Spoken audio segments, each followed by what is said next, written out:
First up, let's go over to the United States, where the Vice President of the country, Kamala Harris, has described herself and a new running mate, Minnesota Governor Tim Walz, as joyful warriors against Donald Trump. Now, the two spent their first full-day campaigning together across the Midwest.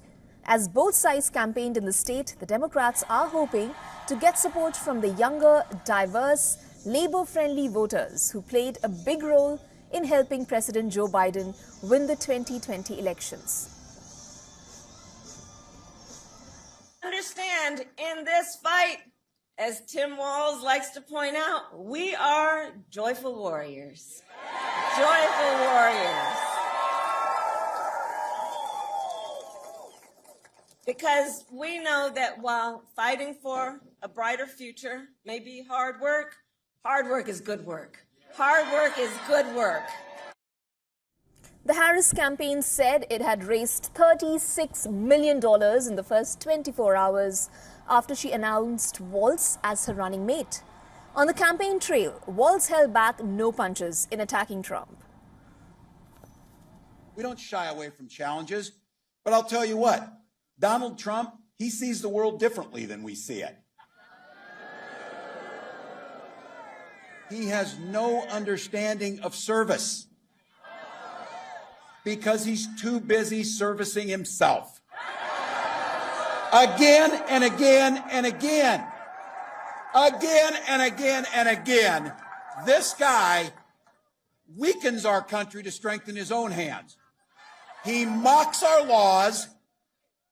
He sows chaos and division amongst the people.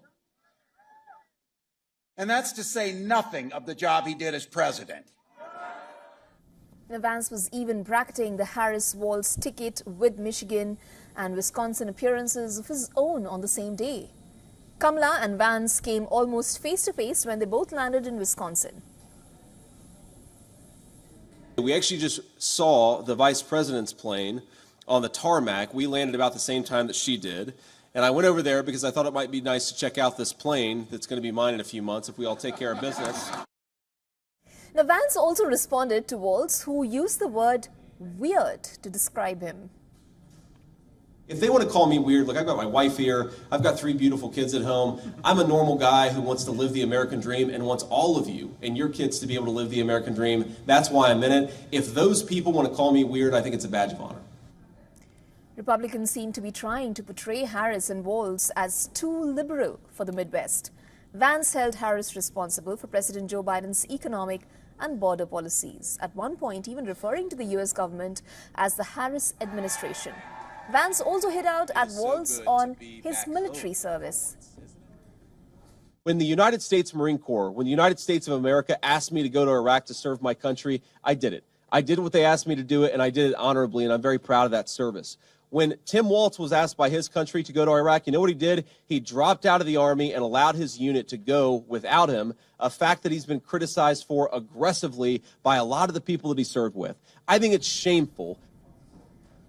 Meanwhile, President Joe Biden said that he is not confident Donald Trump would concede peacefully if he loses the U.S. election. This as Harris warned that a Trump victory would usher in a lawless administration set on curtailing Americans' freedoms. During a March campaign appearance in Ohio, Trump warned of a bloodbath if he fails to win the election.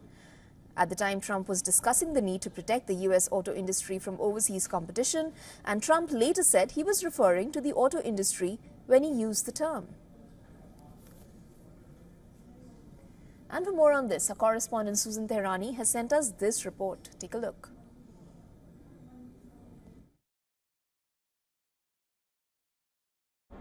The battle for the upper Midwest begins in earnest with Vice President Kamala Harris and Governor Tim Walz, her running mate, campaigning in Wisconsin and Michigan. Senator J.D. Vance, who is Donald Trump's running mate, also appears in the same cities as them. Harris and Walz are trying to promote economic policies while criticizing Donald Trump, while J.D. Vance is attacking them at another event. The Harris campaign claims that it has raised $36 million in just 24 hours, adding to their financial lead.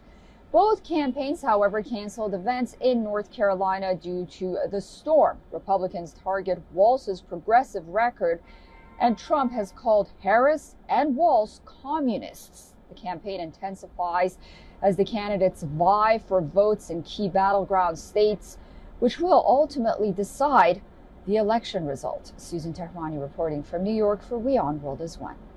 For all the latest news, download the WION app and subscribe to our YouTube channel.